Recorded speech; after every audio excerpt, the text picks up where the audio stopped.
on with the W, 121-116. They had a big fourth quarter, outscoring the Pistons by 20 in that quarter. They found life after the ejection in the third quarter to LeBron James for an inadvertent or an accidental or a deliberate or whatever you want to call it. You be the judge of the play. I thought it was intentional. I didn't think that he meant to hit him in his face. But, I mean, you're kind of swinging blindly for no reason, in my opinion. So, I mean, you're going to connect somewhere above the shoulder. So, he hit him in his neck or whatever. He just happened to catch Isaiah Stewart in his right eye, causing a gash, which led to a lot of blood being shed and lost. And both teams got into a skirmish. You know what I'm saying? And I just want to say that, man, all these fake ass motherfucking Lakers fans, like, I'm a real Lakers fan, but at the point when they were in free agency in 2019 in that summer, or not even 2019, it was the summer of 2018, I said, if we get LeBron James, I am not fucking with the Lakers. And then all these different things just start happening. I was just like, I knew it was something about these motherfuckers where I can't support this shit. You know what I'm saying? Rob Pelinka, you know what I'm saying? And then they got LeBron James, and then the way that they got AD, he just pretty much quit. The guy pretty much just quit on his team. Didn't want to check into the game, didn't want to play. He just said, I don't want to play here, I want to play for the Lakers. Why is it certain teams that say, I just want to play for the Lakers? You got to understand that this shit is always orchestrated in the background, and the league is set up for certain shit. A storied franchise like LA, and then all the like the great the next great player. In this case, it was AD. He was very, sought after. And he said, I want to play for the Lakers. I want to play for the Lakers. And it's funny that, his agent is the same agent as LeBron James. So I'm like, it seems like LeBron James always gets his way when it comes to adding talent or making front office decisions, whether that be a coaching change, player personnel, staff, member, etc. And motherfuckers just act like the guy is an all-time great.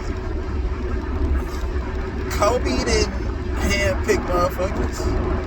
He rolled with certain motherfuckers. He built them into, a championship contender. He built it.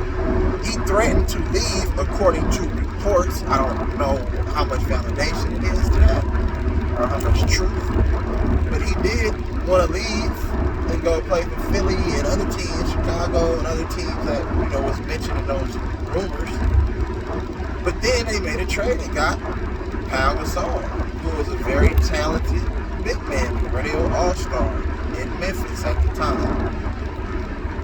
But that doesn't mean that Pau Gasol was dominant. You know what I'm saying? He was very skilled at his position. But there were other bigs in the league that was, that was good at that time. Or other players that he could have asked to play with. You know what I'm saying? So, he didn't get the pick and hand pick and choose motherfuckers he wanted and certain coaches that he wanted. The Lakers organization, Mitch Kupchak at the time, and Jerry and Jim Buss put and orchestrated the roster. Rest in peace, Jim Buss.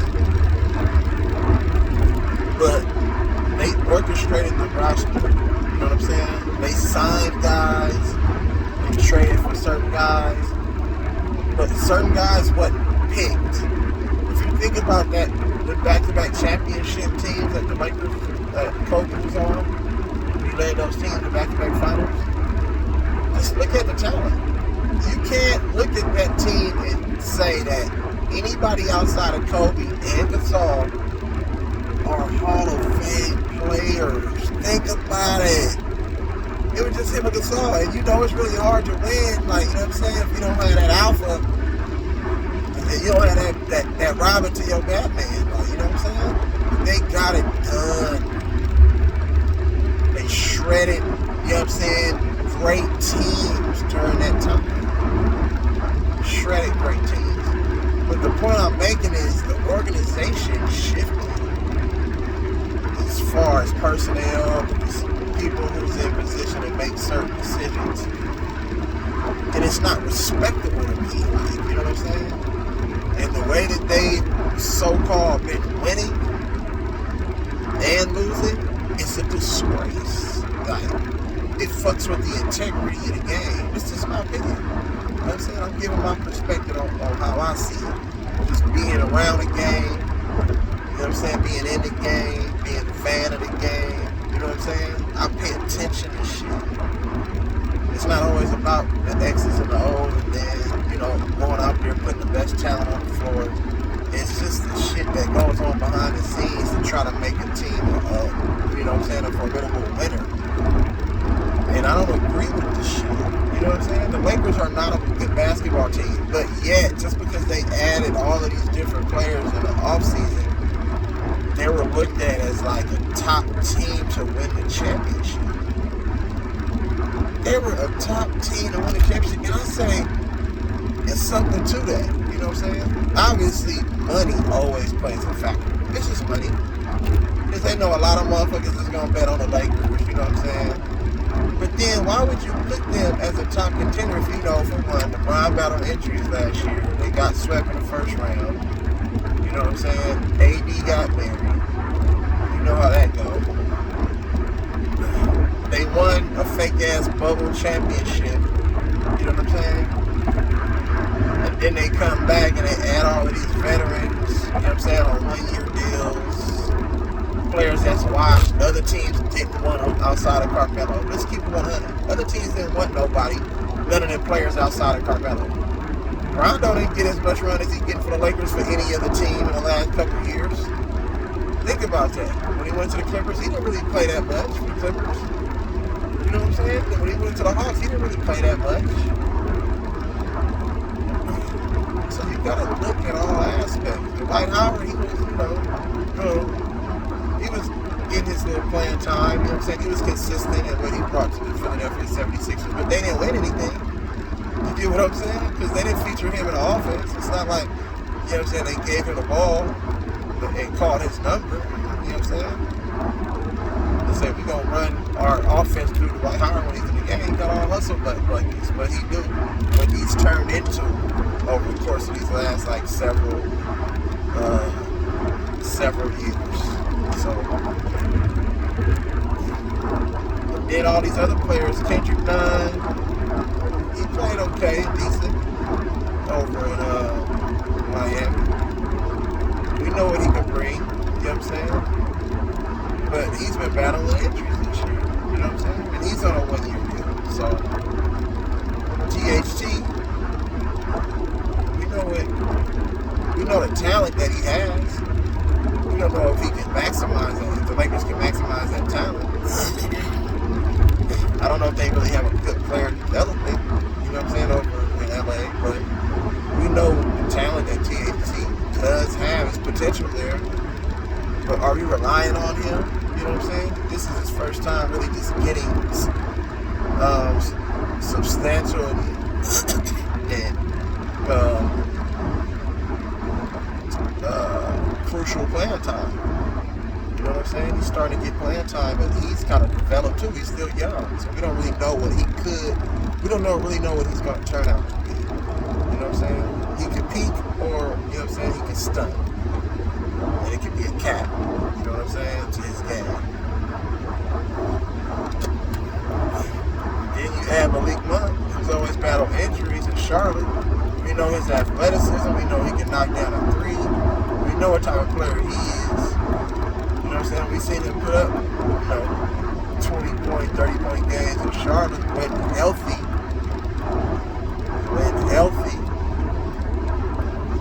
Then you added Trevor Ariza. We already know he's been healthy the last couple seasons. You know what I'm saying? We know what Trevor Ariza can give you. He's a championship player. He's a winner. Other than when he missed all them motherfucking three-pointers, though, against the Golden State Warriors in the Western Conference Finals, which would have helped send his team to the NBA Finals. You know what I'm saying? But he's been battling injuries, too. So it's like, we don't really know what the Lakers could be. Then you got Melo. We already know what Melo did the last couple seasons.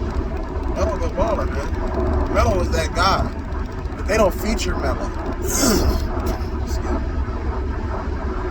They don't feature Melo at all. They really just turn Melo into a spot-up shooter, and he gets the ball every once in a while. But other than that, they give him the ball Melo with the shot clock running down at the end of the quarters. You know what I'm saying? That shit is hella good. That shit is bunk, man. Straight up.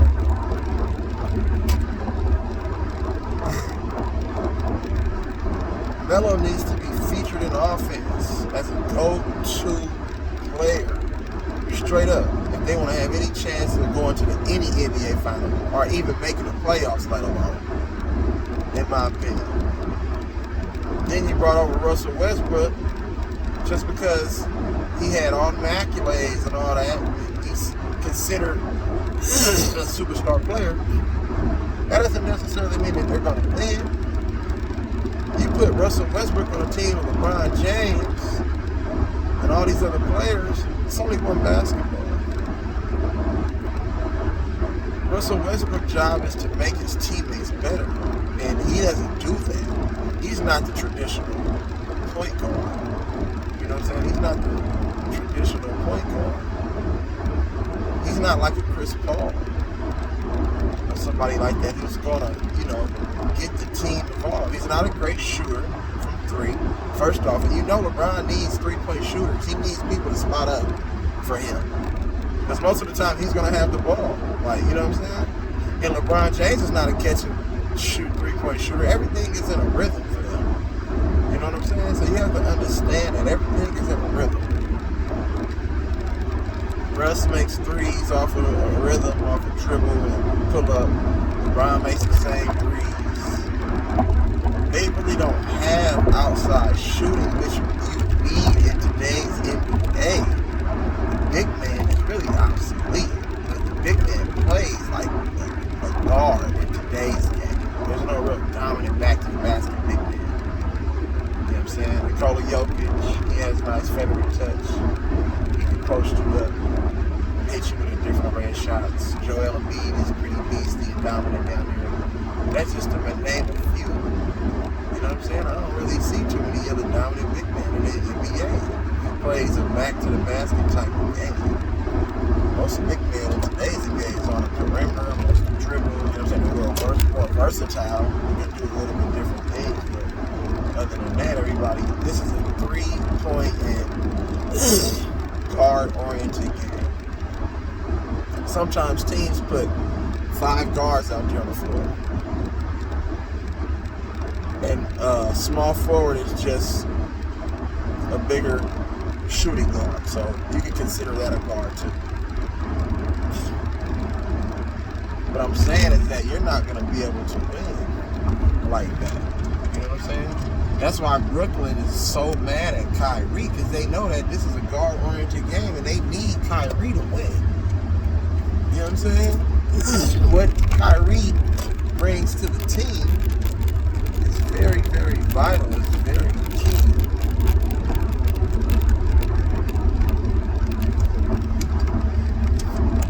So you have to, these motherfucking delusional ass Laker fans gotta stop with this capping ass shit, man.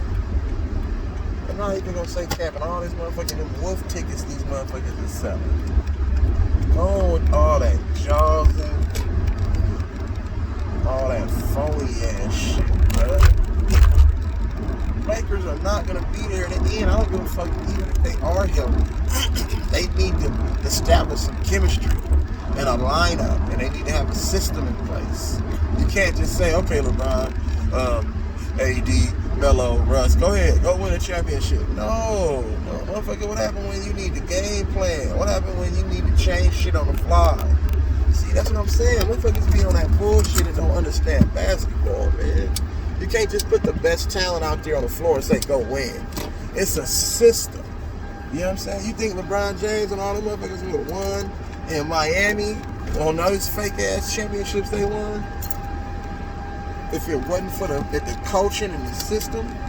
Think about that. That was a system in place over in Miami. LeBron didn't like that. Because LeBron is stubborn and he don't like to follow systems. He likes to be the quarterback of the team. Like, you know what I'm saying? He likes the audible all play calls. You know what I'm saying? Mind you, he does have a high basketball IQ, but that doesn't mean anything. That motherfucker always gets all of his coaches fired. And that's a fact. It's no motherfucking fib in that. Let's just call it what it is, man. You know what I'm saying? Motherfucker could win Coach of the Year one time, one season for LeBron, and be fired in the offseason. Like, yes, and you had the best record in the whole Eastern Conference and went to the finals and be fired. That's how the game go when you fucking with somebody like LeBron. See, the media pumped LeBron into everybody's heads. He never really was the best player in the NBA, in my opinion, at all. Kobe was in his prime when they was pushing this LeBron shit, when he was winning MVPs and shit. All his championships are tainted. You can look at all his championships and be like, he didn't really earn those championships. You know what I'm saying? Think about that. I don't give a fuck what numbers he put up in those finals.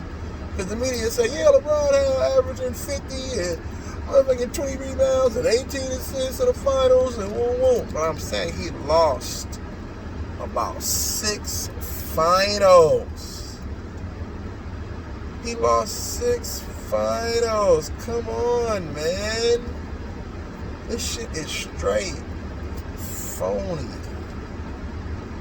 This shit is straight phony. And AD punk ass. AD talk all that shit in the post game. AD wasn't saying nothing all game yesterday. Notice how in the Detroit game yesterday, AD was getting his shit handed to him. Handed to him. He was silent as a church mouse. Silent as a church. He wasn't saying shit. But all of a sudden, once the Lakers start coming back, what did he start doing? What did he start doing? What did the Lakers start doing? What did he start doing? He started talking shit. He all talking to the crowd. He getting hyped. He getting juiced. He like, yeah. Then in the press conference, he come out. But during that motherfucking skirmish with Isaiah Stewart, his ass didn't want none of the smoke. It was Russ right there. And everybody else. Even the security guards had to, you know what I'm saying, protect LeBron. Because that was going to hurt his image. That was going to hurt his image and his legacy. Because Isaiah Stewart was about to dog walk LeBron. He was about to put the real blenders on that boy. And LeBron didn't want no smoke. But that's what I'm saying. You got these fake hard motherfuckers. See, LeBron never wanted smoke with nobody. Every confrontation I've seen LeBron get in, he turned it down. He didn't want no smoke. But then he want to talk shit to the smallest guy on the court. Or somebody who's not well known, like, who don't have a lot of confidence. He'll try to punk them and talk shit to them. Remember when he tried to talk shit to Steph Curry in the finals? Talking all that shit. Motherfucker, you 6'8". Curry like 6'2" or 3/4.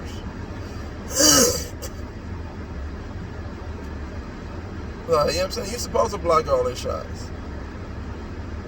You know what I'm saying? That's the type of suck-ass shit that he do. He ain't gonna talk shit to nobody bigger than him or nobody his size. Every time. Danny Granger punked him. Everybody punked him. He gets punked all the time. But we crown this motherfucker the greatest. You couldn't punk Kobe. You couldn't punk motherfucking Jordan. Jordan got into skirmishes. Kobe got into skirmishes. With the exception of, you know, that one time when Chris Childs two-piece Kobe. You know what I'm saying? But it wasn't like Kobe didn't want to smoke, though. You know what I'm saying? After that, Kobe tried to get on him, and then what's the name kind of like ran and backed up, and then the teammates and everybody separated him. You know what I'm saying?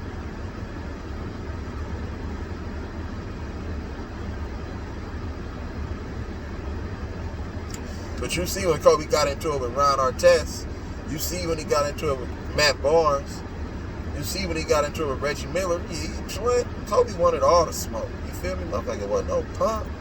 But you got these old suck-ass niggas coming from Akron and shit thinking he all big and bad, man. That nigga's he's a noodle, man. AD is a noodle, too.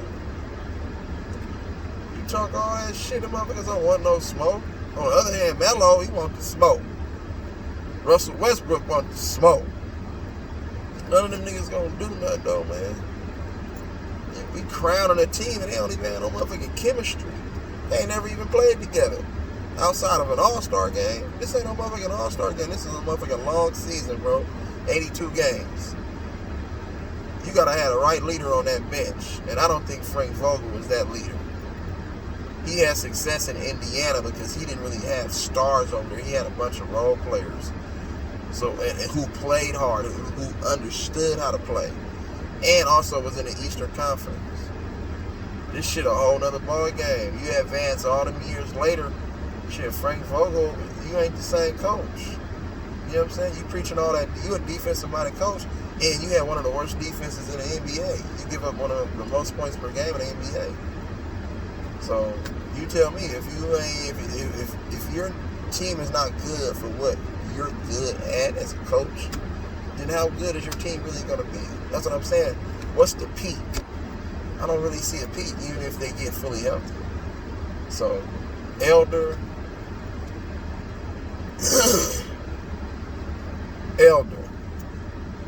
You gotta keep it 100, man, if you're gonna be a Laker fan, bro.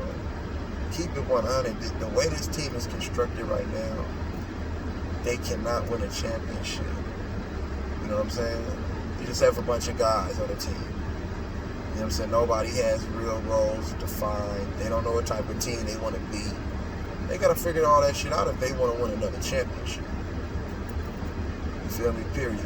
Without the help of the NBA. Period. I'm talking about winning, earning.